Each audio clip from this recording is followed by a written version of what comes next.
What's going on, guys? Night at the Opera, we're on to Good Company. Company was written and sung by May, who sings all vocals and plays ukulele.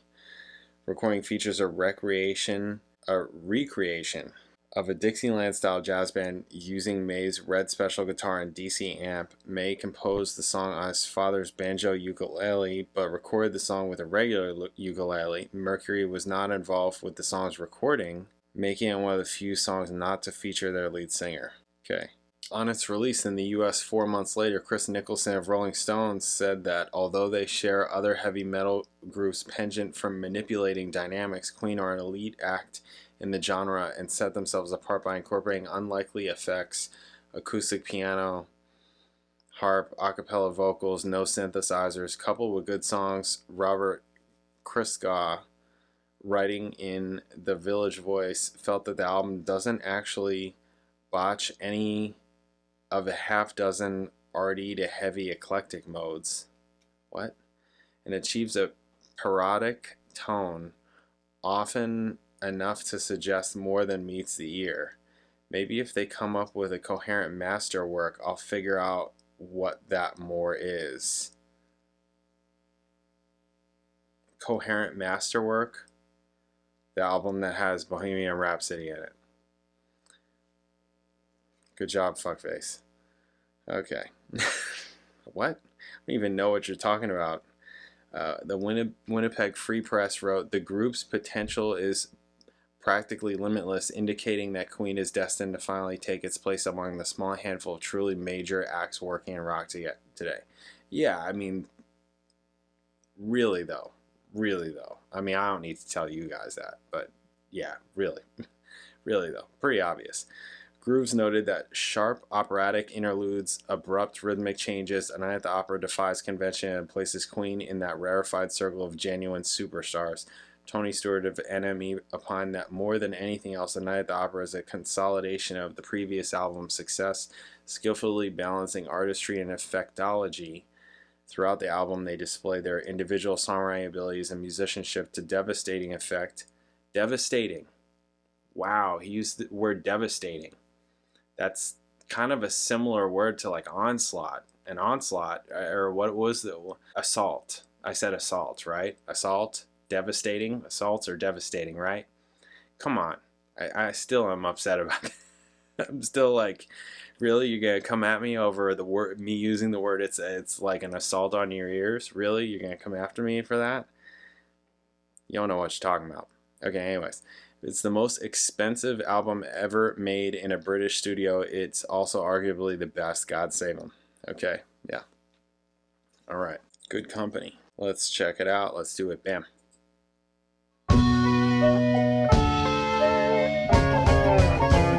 Okay, yeah. Take good care of what you've got, my father said to me. It's because he likes the Beatles.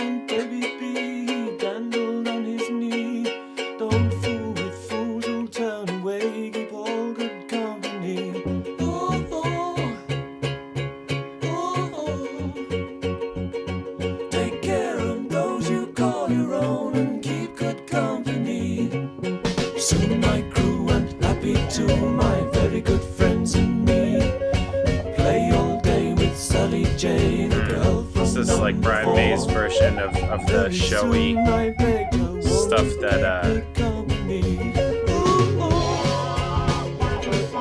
Mercury usually does, but it's like his Beatles version.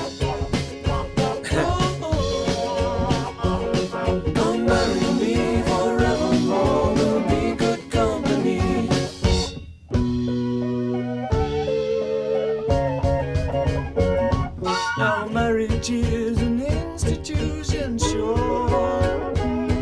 My wife and I needs nothing more. All my friends by a year, by and by, disappear, but we're safe enough behind our door. I flourished in my humble trade, my reputation grew. The work devoured my waking hours, but when my time was through, reward of all my efforts, my own limited company.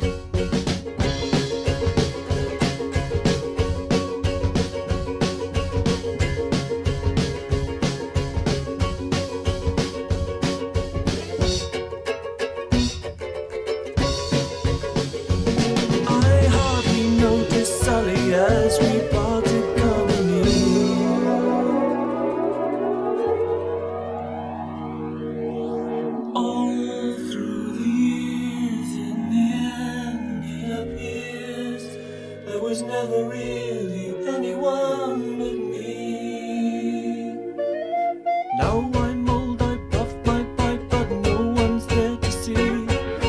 Ponder on the lesson of my life's insanity.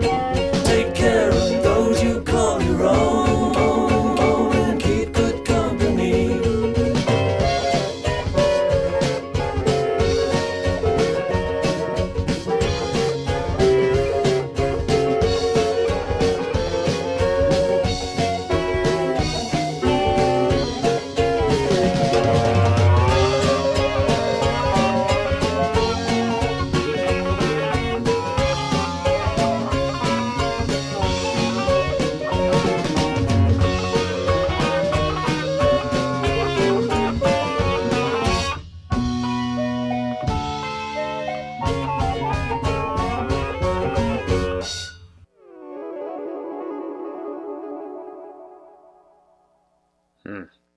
Cool. Yeah, that's fine.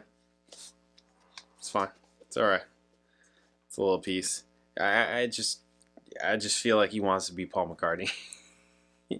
I just get that. I'm just like, he sounds like he wants to be Paul McCartney. That's cool. I mean, it's good. It's good. It's not. It's kind of like I probably like Sweet Lady better. I think, only because this feels more, I don't know, derivative. You know, still good, done well, but not stand out.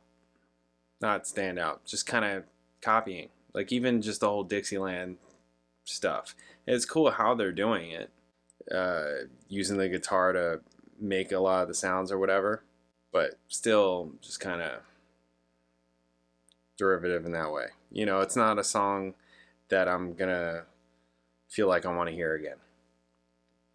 If I were to go to this album, it's not one of the ones that I'd want to go back to again. You know, it's interesting that I feel like I'd rather, you know why? Sorry, I was gonna say this song, because it's like how it's like showy, to me is similar to like Seaside Rendezvous and Lazy on a Sunday Afternoon. The reason why I'd rather hear those other two is because you can't go wrong with Freddie Mercury, because he's a master, you know? He's a master. Where Brian May is very good vocally. Like he's great, right? But he's not that, he can't compete. He's not that kind of vocalist. You know, he's not a Freddie Mercury. Freddie Mercury is another planet, right? So you just can't compete with that. That's why I'd rather hear those other two, even though I would say that all three of them are all kind of like the same type of like showy songs. So I'd rather hear the others because Freddie Mercury is just freaking ridiculous. Like ridiculous. Ridiculous. So okay. Look at where we're at. We have come to it. The masterpiece, right? It feels like forever since I've heard this song. Although everybody knows it so well, right? Myself included, Bohemian Rhapsody. Here we are. Up next. I'll catch you then.